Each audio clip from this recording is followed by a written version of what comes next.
Hey there guys, this is Dale Lights Tutorials and more back here, and this is vlog 2. So, I should be getting some fishing done out today, hopefully just a small little session. But I would like to talk a bit more about my first bait caster, or my only bait caster. And just the story of how I got it, and it was a bit of an accident how I got it. First of all, I'm just going to tell you what it is. It's a hand-laid graphite Abergasia morum. And it's a 5 to 6 inch, it's 5 feet and 6 inches, which is pretty short. Lure weight 15 to 40 grams, line weight 5 to 6 kilos, medium heavy, extra fast action. And it's a great rod, you know, I love it. The guides are great. And the reel is a Fluger Precision X. And it's a great reel, it's 5 to 1 to 1 gear ratio and 5 ball bearings. And it's a great reel. So how I got this was originally I got a fly rod and I pulled it out. I took a cast with the fly and it just snapped right there and then. Snapped, boom, with its own weight, snapped. And then we took it back to the store and he wouldn't give us our money back. He said we had to buy something that was in the store. So I just ended up getting this combo. It didn't come originally with this reel. You know, I picked the rod, I picked the reel. And the line on it is just some 12-pound Berkeley fluorocarbon. You can see there. And you know, it's a great rod. I've practiced with it. Bird's nest is a bit of a thing of the past. Sometimes it can be a bit of a challenge if I chuck a couple of casts and that's it, it's over. You know, I sit there adjusting and all that mess is over. It's behind me. So, great rod and reel. You know, I love cork handles too. Couldn't say that enough. So, it's a great rod. I would recommend it to anyone. It's not it's the best rod, but it's a good rod for its price. So guys, now I'm just going to talk about my tackle. And first box is primarily my soft plastics. There's another box with some small soft plastics, just for brim. But in this one, if I open it up, you know, you can see I got just some rubber bands as well as my soft plastics down here. My bigger soft plastics like these ones, and this one right here. And I got my homemade float here, and just rubber bands, because they're very useful when you go fishing. Trust me, it is. Next one is sinkers, and this one has some soft plastics along with another box I'll show you later. And then in this, you can see, is just some sinkers, swivels, some more sinkers, some jig heads, and some soft plastics, which work great for fishing. Here, as you can see, has my little soft plastics as I was talking about. A hard body here. It's not meant to be there. It's just a bit of a tangle around my boxes, but they're primarily sorted out. I got a spoon in here along with just some junk.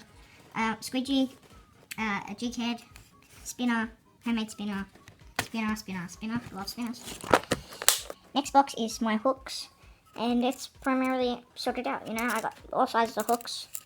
You can see there. Most that I need. I only have one flathead hook, you know, worm hooks. This second last box is one of my favourites because it houses my hard bodies. Not all of it, as you can see, I had one in the other, but I don't use that. Yeah, I got a topwater cicada. I got a couple of 40mm crankbaits in a red, in a crawdad pattern, and a, I forgot what it's called, I think it's called a rainbow shiner. I got this cheapo thing, which is just in some sort of rainbow slash trout, like some messed up colour scheme. This is meant to be representing a trout, but it's not that good at though. And here's my homemade one. Let me just focus that for you. That's my homemade one. You can see it's got a great paint job. You know, I love it. It's a good lure for my first homemade lure. And this is one that I'm working on. Next I have in here soft plastic. I like them, some curly tails, and some just this big crankbait, sort of jerkbait prototype thing, and also this big jig head. Sorry, not jig head, like a swim jig fish thing. I got a Rapala flat wrap balsa lure, which is like a jerkbait, and I got a Tsunami Pro trout lure, which is in rainbow trout pattern. I've got some crawdads here, and that's all for this box. Now, next box is just a small box. It is my tackle box, and that's these. They're called Frisky Ninja blades on the packaging, but they go as many other things, brim blades and just in general blades. These ones are quite small. I like smaller ones just for the brim because they're a bit, hey, you know, sometimes with bigger lures because they don't have the biggest of mouths. Next, I always like to have fluorocarbon. I have to have fluorocarbon, and this is some 12-pound, same that's on my other reel. And I always like to have some scissors. Good scissors equals good time fishing, no headaches. And it's good to have it on the lanyard. If you can't, you can't. Simple, it's done. Isn't that sun nice as we approach winter? And as we approach winter, I should say. And Easter's just a day off, so nice, great weather for some just doing random whatever. You know, but a lot of you want to know how my bench vise is holding up, and you can see it right here, the paint job, and it still looks good as new. Well, not as good as new, you know. We've got a couple of nicks here and there, but we still look good. Yeah, it's a very durable paint job, and it looks great. Couldn't be happier with it.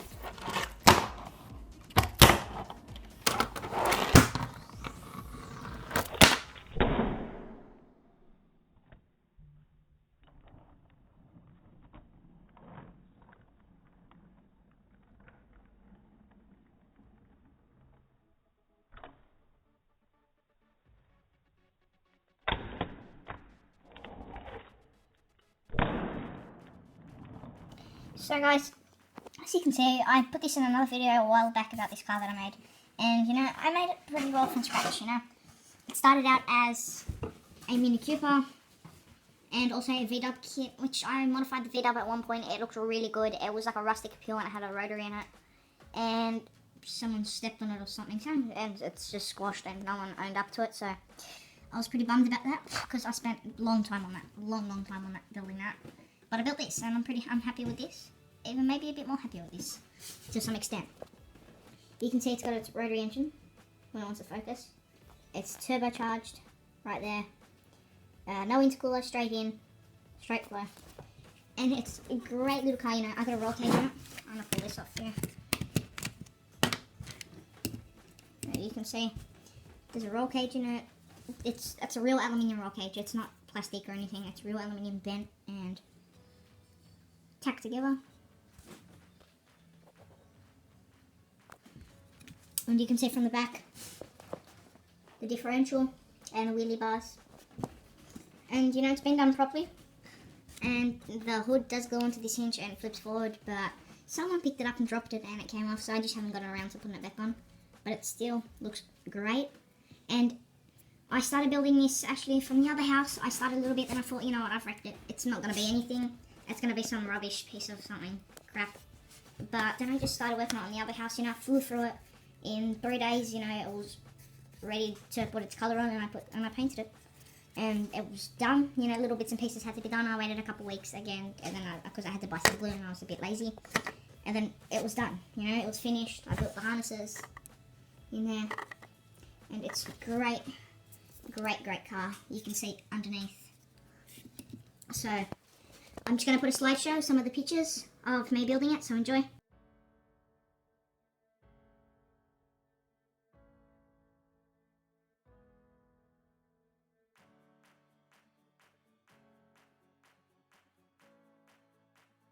So guys, as I said before, I said I might be getting out to do some fishing in this vlog, but I didn't end up getting out because the weather was just way too bad, and it's still pretty bad. It's blowing pretty hard out and it's just wet. But I rigged this just standard, it's long rod for its type. It's pretty long rod. I think it's about 7 or 8 foot, about 8 foot. And it's got a spinning reel, but it has fly gear on it. So it's not real fly line, but it's very similar. And some fluorocarbon and a fly. So that worked great. The car's great. And that's it guys. Vlog 2 is over. Bye.